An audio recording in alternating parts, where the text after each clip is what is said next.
catch a car to the funny shop, buy me some curly hair. Gotta buy a beard and a little black tie, sure I ain't got a prayer. Take a little trip to the copyright man, see if he can spare a top 10 record. Get a little tune with a phrase in it that I can play 1,000 times. A little bitty riff that'll bore you stiff until you're out of your mind. Knock my guitar way out of tune, make the organ grind. A top 10 record. When my record is number one, gonna buy me a country pack, spend my money and have some fun, 'cause that riff will drive me mad. Hi everybody, it's Tony. Well, here I am again, all alone. You're everybody's favorite musical Rain Man talking head. Give me a call and talk to me. Everybody out there, how's it going? Want to say hello to some people that I know. Ben, Ashley, Kent, Sean, Skip, the guys at Full Circle. My friends Rich, Chris, and Gary, their neighbors. Hey, how's it going? If you're watching the show tonight, call me. Barney and Barbie, if you're out there and you're not too drunk, give me a call and harass me or whatever it is you have to do. Guys and my friends in Crash Poet, Dave, Rashid, Pat, Picasso, Josh, hey, what's going on? Just sitting here, about to do another show, waiting for somebody to ask me something crazy. Oh, incidentally, the last show when I was with Cindy Rhodes, when she interviewed me, there was a caller who called in and wanted to know who the actor was that played Buster Bloodvessel in the movie Magical Mystery Tour. The guy's name was Ivor Cutler. I remembered that right after the show was over and I was on my way home. To the lady who called about Crack the Sky, I still haven't heard any of their stuff yet, but they're definitely from the 70s.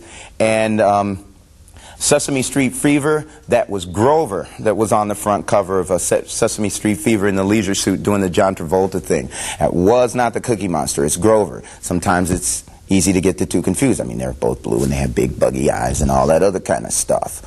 I was in a store and I was looking at a Billboard magazine recently, and I found out something really kind of odd. The number one album this week, or at least the last 2 weeks, is an album called Now That's What I Call Music Volume 4. And it has the distinction of being the first non-soundtrack compilation album to ever hit number one. I think that's kind of a pretty questionable reflection or state of the times. I mean, considering there's people like Britney Aguilera, Britney Spears, Christina Aguilera, the damn Backstreet Boys, all those wonderful people that have been selling so many records lately. It's kind of like a K-Tel album, only there's there's no K-Tel. I don't know whether they got them out of the way or whether they're even still pressing little compilation albums or compilation CDs or whatever. But I just thought that was kind of interesting. Most of the compilation albums that have been number one in recent times have all been basically compilation albums that are a bad excuse for soundtracks. So, I just thought that was kind of odd. If you were to turn on your radio 30 years ago today and you wanted to check out what the top two songs were, oh boy, we're definitely in a state of almost sleep mode. Well, They Long to Be Close to You by the Carpenters was at number 2 after falling from number 1. And number 1 was Make It With You by Bread. David Gates' group. David Gates used to be an arranger. He was the leader of the group Bread. Also had a noted session musician playing keyboards for him, Larry Knechtel. Larry Knechtel's the same guy that you hear playing on I Think I Love You by the Partridge Family, and he's the same guy that plays the harpsichord parts that you hear on I'll Be There by the Jackson 5. Anyway, 30 years ago they were at number 1 with Make It With You. Now, if you were to turn on your radio 25 years ago, you get the Bee Gees, you get Jive Talkin', which later ended up in a soundtrack compilation album called Saturday Night Fever. When that record was shipped out, you might have heard me talk about this song if you watched the last show that I did. It was sent out with a blank label because they were going into a new groove and they were afraid that the program directors wouldn't allow the disc jockeys to play it if they'd known who they were. But that record was number 1 25 years ago. 20 years ago, oh boy, Magic by Olivia Newton-John. I was going to avoid saying it, but I couldn't because that was what was number 1, and that's all I'm going to say about it, other than it was from Xanadu. I believe, I guess if you were to turn on your radio in 1978, You got 3 Times a Lady by the Commodores, which was actually the Commodores' first #1 record. A lot of people don't know it, but their first charted hit was an instrumental. Didn't even have any vocals. It was called Machine Gun. If you've never heard it, you can hear pieces of it on Hey Ladies by the Beastie Boys from their album Paul's Boutique. I'm still sitting around waiting for some calls, so you see the number on the screen, 1-312-738-1845. I'm live. Call me up. You got something to ask me, you just want to harass me, or whatever the case may be. I'm here and I'm ready to take your calls. Oh, it sounds like we got a caller. Hey, Tony. Hey, what's up, man? Hey, I was wondering, who do you like more, Weber or Sosna? Could you repeat that one more time? Who do you think's cooler, Weber or Sosna? Come here! Oh, boy, I got a crank. Oh, you people never cease to amaze me. What was that all about? I have a real question for you. Go on ahead. Yeah, I never thought about this until I know about your vast knowledge of #1 songs on the Billboard. Between 55 and generally around 95. Right around 90 and 91, it gets kind of cloudy. But yeah, go on ahead. How about 1964? Yeah, what about... Okay, I was born on January 28th, 1964. Oh, yeah, no lie, huh? Yeah. You were born on... The first week that I Want to Hold Your Hand was at #1. I Want to Hold Your Hand. Let me Right. write that down. I Want to Hold... That's amazing. Yeah, right. Meet the Beatles. I mean, Beatlemania running rampant. That record only took 3 weeks to hit #1. It was their fourth, I think it was like their 4th single. It was actually their 4th single release in England, but it was the first one that Capitol Records took here. Wow. Their records before then had been released with no success by various little labels. One of those labels was out here in Chicago. VJ, Please Please Me. That was released on VJ out here, but VJ didn't do anything with it. They were too busy trying to hawk off Four Seasons records to everybody. But yeah, man, you were born, right, week ending February 1st, 1964. I Want to Hold Your Hand, #1 for 7 weeks. Thank you very much. You got it, man. Any more calls? Yeah, good. Tony. Guy with a good bass Tony. song. Go on ahead. Tony. Yeah, what's up, Hey, man? what's up? It's Anthony. Hey, dude, I got a question for you. Yeah, let me see if I can It answer seems like you got a lot of music going, for you here. On the Brothers Johnson, was it Strawberry Letter 22? What was the real name of the song? It's Strawberry Letter 23. Pete, that's right. I like that song. It's originally a Shuggie Otis tune. Shuggie Otis originally did. Shuggie Otis is the son of a band leader, R&B band leader from the early 50s, a guy named Johnny Otis. Shuggie Otis wrote that. It's I think it's from his first Epic album. His version is pretty good too. I kind of lean a little bit toward the Brothers Johnson because it's more contemporary. It's a little more funky. Oh, the reason that song's called Strawberry Letter 23 is, although he doesn't mention the name Strawberry Letter 23 in the song, he says, "A present from you, Strawberry Letter 22. The music plays, I sit in for a few." That song that you hear is actually supposed to be Strawberry Letter 23. And if you got the 45 when it originally came out in the summer of '77, it actually had a strawberry scent to it, the 45 sleeve. So that's what the deal is on that. Waiting on some more calls. 1-312-738-1845. There you go. I got you. What's up, man? I just had to ask you this question. When do you think we're going to see an end to all this crap like Britney and the boy bands? Is it anytime soon? Well, that kind of thing goes in cycles. Those kind of bands, I notice, ever since even past the Osmonds, those guys usually get maybe about 3-4 years, if they're lucky, man. 3, right. 4, in some cases even 5 years. But usually they don't last very long because the audience that they're geared to, they tend to grow out of it. It's been that way for the longest. And for my money, I don't think there's ever been a better boy band than the Jackson 5. I really don't. You're right about that. Are we starting to see the end with bands like P.O.D. and Papa Roach and Static X? The Rock is coming back. Do you think so? Yeah, I'm starting to hear that a little bit. But as I was looking at, I looked at a Billboard chart just the other day, and it was the first time I had in a while.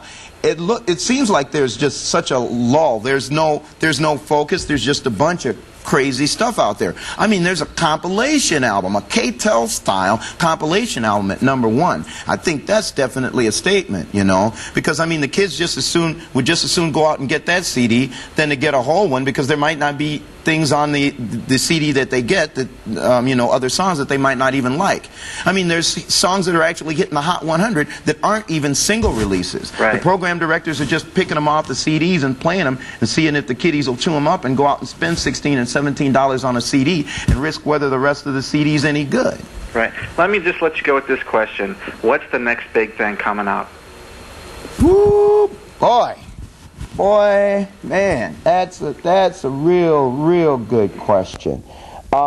It's so schizoid out there now. I can't even call it. I feel like somebody my age now must have felt like in like 1971 or 1972. You know, when you're getting "I Got You" by Joe Tex on one hand and "Alone Again Naturally" by Gilbert O'Sullivan on the other. It's just crazy, man. It's a freaking mess. It's just a mess. And it's not like I'm trying to cop out of the question or anything, but it's just really hard to say.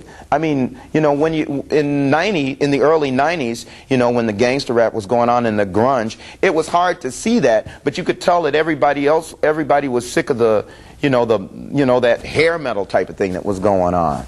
You know, so you could tell that there was an underbelly going on. You know what? Are you still there?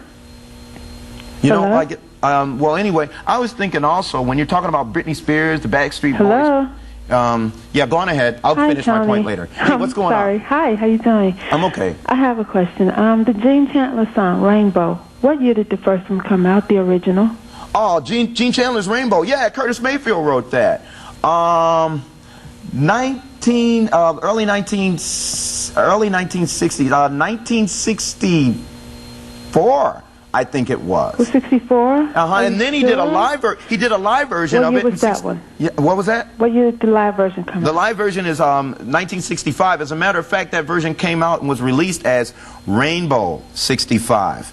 There was a show that they talked about some of the Chicago R&B artists, and Gene Chandler was talking about that song because that was like his big song that he would do live. You know, everybody liked it. Yeah, a Curtis Mayfield composition. Okay, now one more. The Duke song, the Duke Ellington song, the Duke song that Gene Chandler wrote. Oh yeah, Duke of Earl. The Duke of Earl. Yeah, what year? Actually, Duke of Earl wasn't even. That was from 1962. That was number one in it was number one in February of 1962, and that song wasn't actually written. His backup vocal group, the Duquesnes, were just kind of practicing in the studio, and they just kind of hit on this Duke of Earl. And Gene Chandler walked in, and if you listen to that record, you can kind of tell, because Gene Chandler walked into the studio and just started singing whatever came to his mind. Okay. And Calvin Carter was in the studio, and he just decided to record it. Really, the next time it comes on, take a listen to it, and tell me if it doesn't seem to be like kind of a stream of consciousness kind of thing as he's singing, because he's just making up the words off the top of his head. Oh, okay, thank you. You got it. Bye.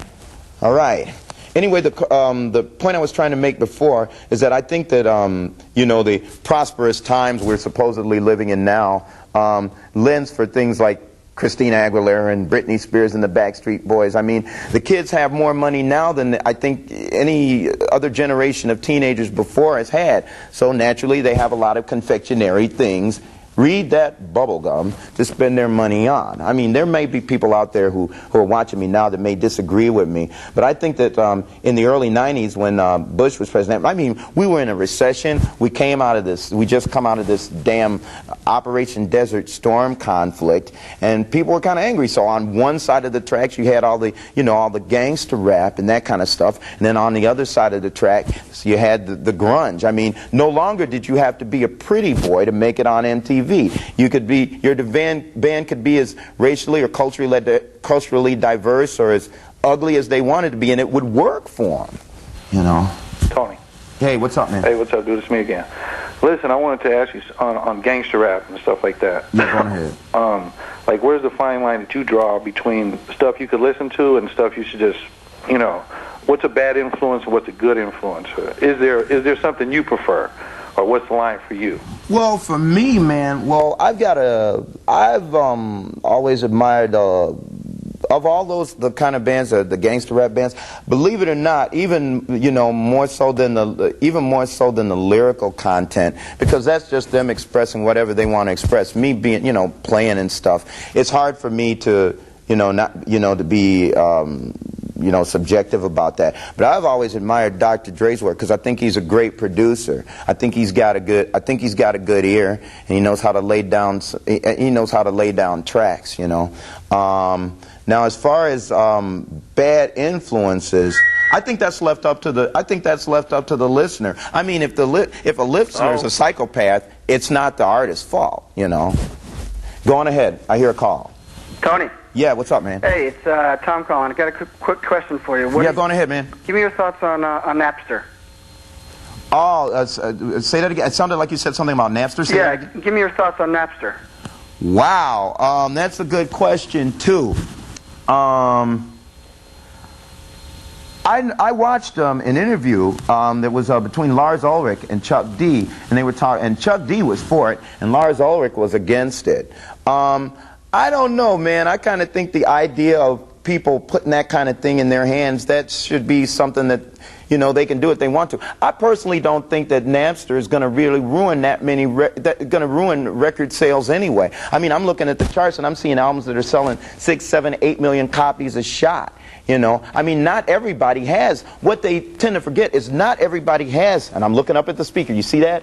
Not everybody has access to that stuff. Not everybody has access to computers. And some people, I mean, they're too lazy to sit there and worry about downloading it. It's actually another take I have on it is it's funny to see all these people griping at the people who have the computers and have the software that are able to do this. I mean, those are people of privilege. If some kid hasn't has barely got any money as it is and he wants to hear a song, maybe he can go to his friend's house and get it burnt, but chances are he's going to go out to the store and get it. I mean, they tried to say the same thing about live taping too, and that certainly didn't hurt anybody's record sales, So that's the way I feel about it. Hi, Tony. Hey, what's going on? My name is Margaret. Hey, Margaret, how you doing? Good. When I was in grammar school, there was a song called Havana Moon.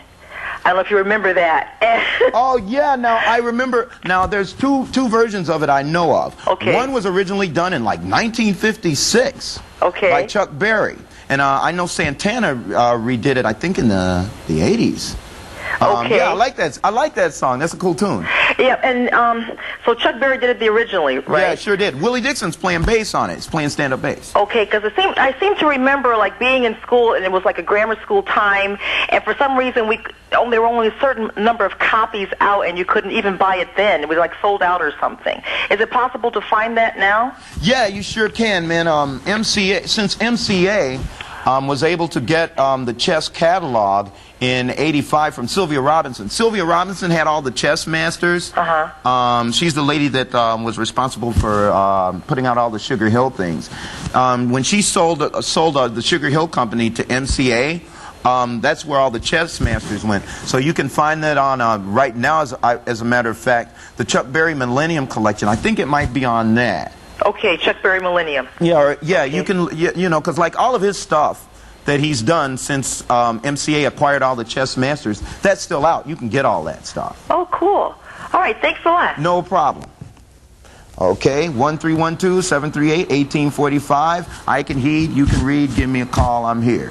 Hey, Tony. What's up, man? Yeah, I wanted to ask you two questions. One of them is the song that was out during my birthday. My name is Carl. It's May 31st, 1964. May 31st, 1964. May 31st, 1964. That is My Guy by Mary Wells. Mary Wells from Motown's first solo female star. Okay. That was the last big hit she had on the label, and then she left, and her career died. She died of throat cancer in 1991, I think. Okay. The other question, Tony, what do you think about the kind of music contemporary Christian, like what Kirk Franklin is doing, and maybe even the gospel gangsters? Now, that's really kind of an unusual thing. I think it's kind of interesting, actually. My little cousin Martino, he's a big friend of Kirk Franklin and GP. Once again, like I said to the other caller, I think that's you know, anything that gets you, you know, that gets your point across, whichever way you feel in your heart is the right way to get your point across. If you're an artist, you should be able to do that. I think it's fine. It's just fine. It's fine with me. It's interesting. It's kind of unusual. It caught me off guard when I first heard it. But hey, whatever works. I thought it's pretty interesting, you know, that song "Stomp." It actually has the bass line of "One Nation Under a Groove," which couldn't be more further removed from what the message Kirk Franklin has out. But you know, if it works for them and if it works for the listener, then hey, it's just fine, you know. All right, thanks a lot, Tony. You got it, man. All right. Well, this is good. You guys are calling me up with some good questions. I hear a caller. I hear some feedback. Hello? Hello? Yeah, what's up? Yeah, how you doing, Tony? I'm okay, man. I had a question about what happened to your Ohio players? Excuse me? What? Well, oh, he said what happened to the Ohio players. Man, I lost track of them years ago. I think one of them, Sugarfoot, Leroy Bonner, I think Sugarfoot is in another band, but I'm not really clear about that. Yeah, like after 1980, they just kind of drifted off. They used to record, they recorded some of those albums out here, too, out here at Paragon. Yeah, but I've kind of lost track of those guys. But I think Bonner, Sugarfoot, I think he's in another band. The next show I'll tell you exactly who. I'm not really sure, but I think he's in another band now. Okay. Hello? Yeah, what's up? Yo, this is Fonz, man. What's going on? I'm all right, man. Just sitting here talking to you. What's going on? What's on your mind, man? Yo, I'm a DJ. How do you feel about, like, the new wave of house music, you know, the stuff coming out of France, drum and bass, techno?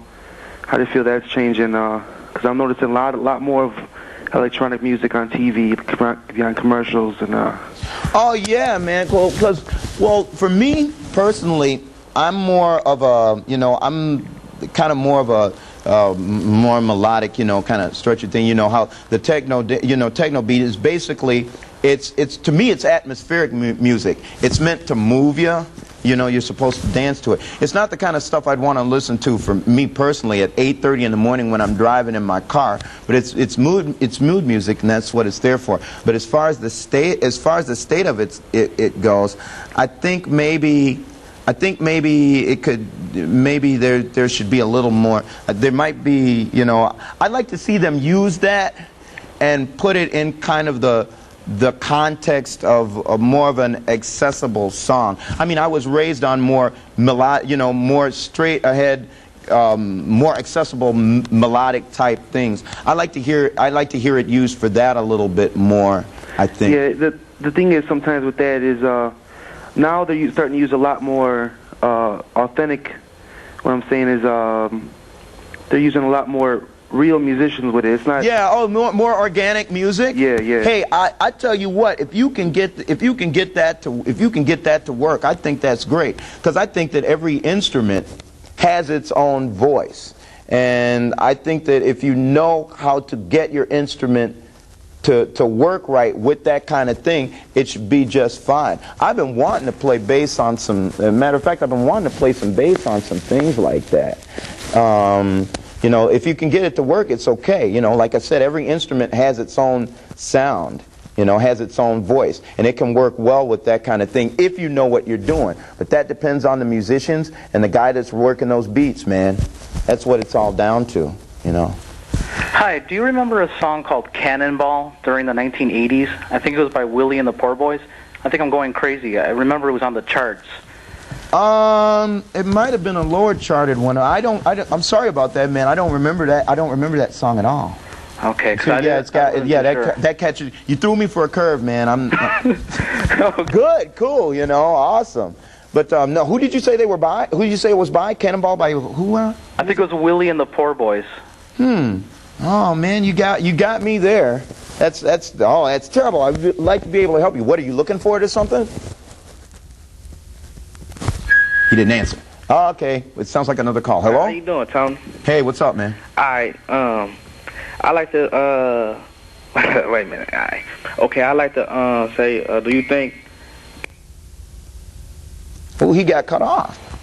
Hey, Tony, how you doing? Hey, what's up, man? You're on a roll tonight. Hey, speaking of Paragon, Ohio Players, also the home of a lot of Styx albums. Yeah, man, nice yeah, little Styx and Eddie Harris. I remember when I was a little, I wasn't a little kid. I was 12 years old. I actually went to that studio, and when you went in the corridor upstairs, they had some of the, gold albums like some of the albums that were recorded there. I saw a lot of Styx albums, the Ohio Players, and Eddie Harris, the saxophonist, who used to electronically augment his saxophone, the jazz saxophonist. Eddie Harris recorded a lot of albums. Yeah, I was there, lucky enough to do a little work in that studio when I went to Columbia College. They actually held a class there with Marty Feldman, who was like the head engineer for years and years. Oh, really? Amazing stuff.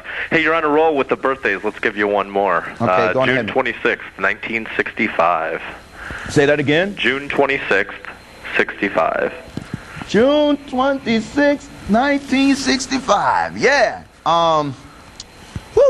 I Can't Help Myself, written by the team of Brian and Eddie Holland and Lamont Dozier for the Four Tops. It's the record that knocked Mr. Tambourine Man out of #1. What's the name of it again? I Can't, Sugar Pie Honey Bunch, Oh, I okay. Can't Yeah, Help yeah, yeah. Myself. Interesting. Yeah, right. Levi Stubbs, Duke Faker. The longest running group without a personnel change from my records in rock and roll history. They went for 40 years without a personnel change, and the only change they got was Lawrence Payton, one of their members, died in '97.